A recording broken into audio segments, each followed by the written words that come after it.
Good morning, children. I am your social science teacher.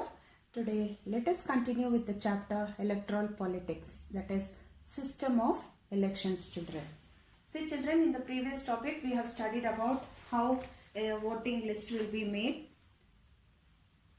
how people will go for the election, how the elections will be conducted, who is the chief person to fix the date for the election. All this we have studied, children. So here, anyone who can be a voter can also become a candidate in elections, children. Keep this in your mind. Anyone who can be a voter can also become a candidate in election. See, if you have stood for the election as a corporator or as an MLA or as an MP, even you will be having the right to go and vote over their, children. So, political parties nominate their candidates who get party symbol, and support party's nomination is also often called as party ticket. So, whoever is working for the party for many years, they will be given a ticket to contest for the election, children. Okay, and then every person who wishes to contest an election has to fill a nomination form. He has to fill up a nomination form. That is like a form, it will be there. He has to fill it. I have already told you in the previous classes also. So once again I am doing the revision for you all, children. And give some money as a security deposit. He has to pay some amount as a security deposit also over there, children. And recently a new system of declaration it has been happened. It has introduced on direction from the Supreme Court. That is, every candidate has to make a legal declaration giving full details of whether he has got any criminal cases on him, or legal declaration giving full details he has to give. That is about the assets and liabilities of the candidate and his or her family, educational qualifications of the candidate, and this information has to be made public. This provides him an opportunity to the voters to make their decision on the basis of the information provided by the candidates. Understand, children? So, no party or candidate should be using the following processes, children. Like, use government resources for campaigning. You should not use government jeep or government properties for campaigning. Bribe or threaten voters. I have told you this. Appeal to voters in the name of caste or religion. Spend more than the prescribed amount, more than 10 lakh in the assembly election. That is, in an MLA election, he can spend only 10 lakhs. And if any candidate violates the above laws or rules, his election can be rejected by the court, children. And then the constitution also stipulates that only Indian citizens are not less than, see here, it is not less than 25 years of age and qualified to be the member of the Lok Sabha. Similarly, children, only Indian citizens of not less than 30 years of age may be the members of the Rajya Sabha. See here, 25 years for standing for election, 30 years for Rajya Sabha. This is for Lok Sabha and even for the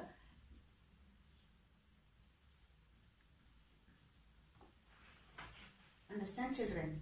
So, here the Parliament may prescribe additional qualifications under Article 84 of the Constitution.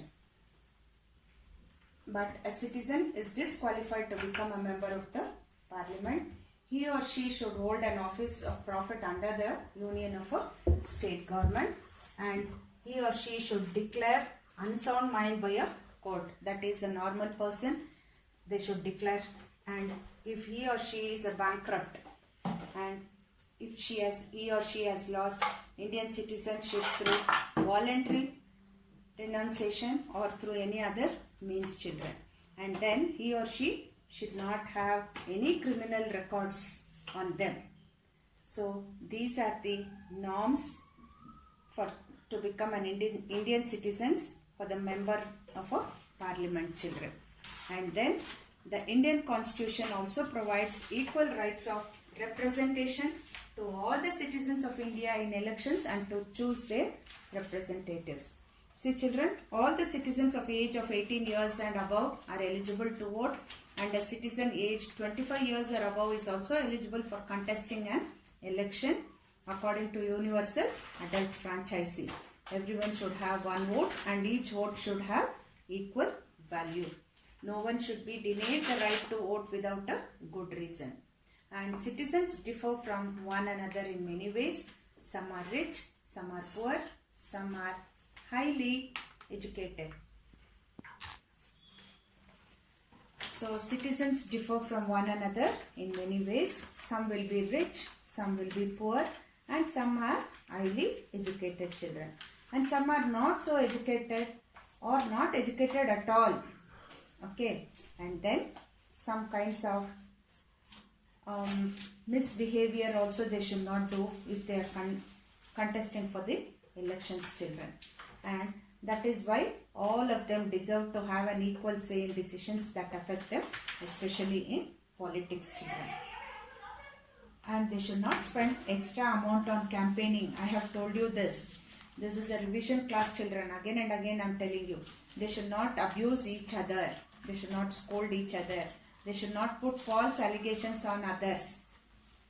They should not try to bribe the voters also.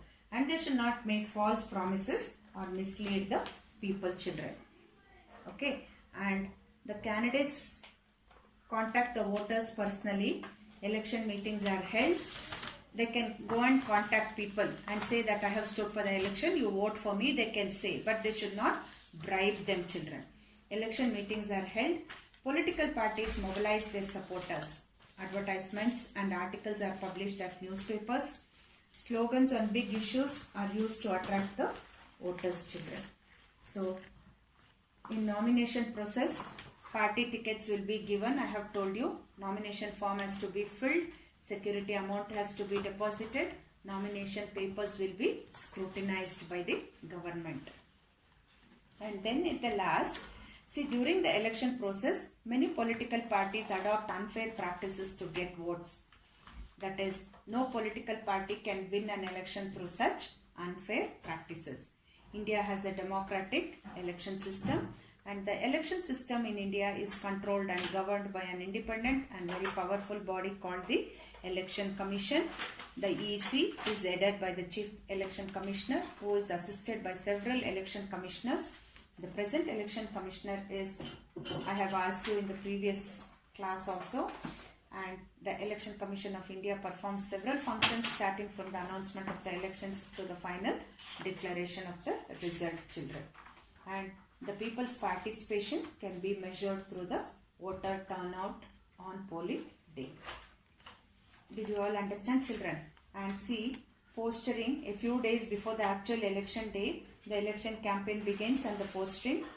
These posters bear the photograph of the candidate along with that of the national leaders of the party. Whichever party they are standing, they can put their leaders' photos also on that and appear on the walls of bazaars and streets. Meetings, candidates hold party meetings, corner meetings to get support to various groups of people. Processions will be there, door-to-door canvassing will be there. So, in this way, the election takes place in our country, children. This is about the chapter Electoral Politics. If you have any doubts, I will clear it in my live class, children. Thank you all. I have given long answers in this video. Along with the video, do it, and a few new type questions also is been given. Do it children. Thank you.